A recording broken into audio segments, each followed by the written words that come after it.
ये सब करके आप श्री सुखदेव जी कह रहे राजा परीक्षित से कि अब आपको क्या सुनना है। राजा परीक्षित ने कहा कि महाराज अब मृत्यु का कोई भय नहीं है, सिद्धोस्मि, मैं सिद्ध हो गया।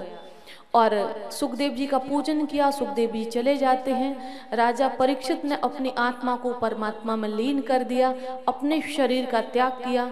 तक्षक सर्प आया और राजा परीक्षित के शरीर को डसा। शरीर को डसा तो उनके पुत्र जब जन्मेजय को पता चला तो उन्होंने सर्प दंश यज्ञ कराया।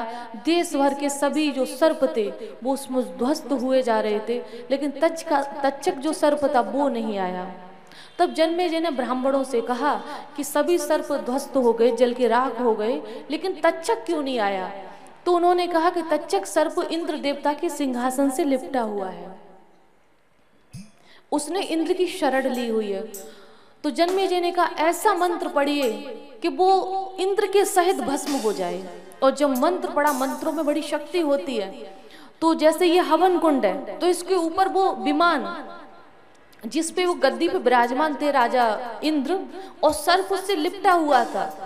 तो वो गद्दी और वो सर्प देवराज इंद्र ऐसे घूम रहे हैं और मंत्र पढ़ा जा रहा है। भस्म होने ही वाले थे कि बृहस्पति ने आके, जो देवताओं के गुरु, हाथ पकड़ लिया ब्राह्मणों का।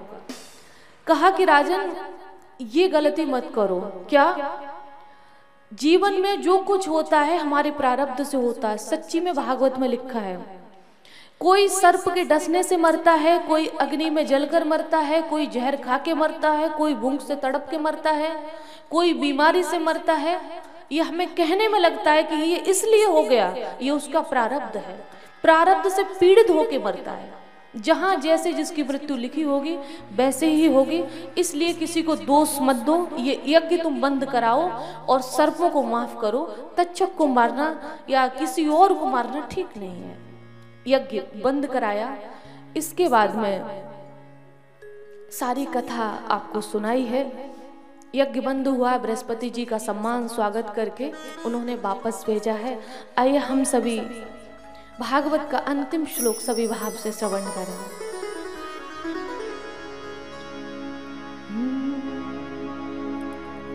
नाम संकीर्तनम यस्य सर्व पाप प्रणाशनम प्रणामो दुःख समनस् तम नमामि हरिं परम। आप सभी लोग अगर बोल सकते हो तो बस इतना बोलो, तम नमामि हरिं परम।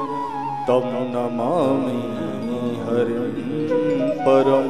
तम नमामि हरिं परम। तम नमामि हरिं परम। तम नमामि हरिं परम। तम नमामि हरिं परम। नाम संकीर्तन करने से हमारे समस्त पापों का जो समूह है वो नष्ट हो जाता है, दुखों का विनाश होता है। ऐसे परम पावन भगवान श्री कृष्ण को, जो परम सत्य हैं, शाश्वत हैं, हम सब प्रणाम करते हैं। ऐसा भाव है श्लोक का। आप सभी के हृदय में विराजमान परमात्मा को कोटि कोटि वंदन। आप सभी को राधे राधे।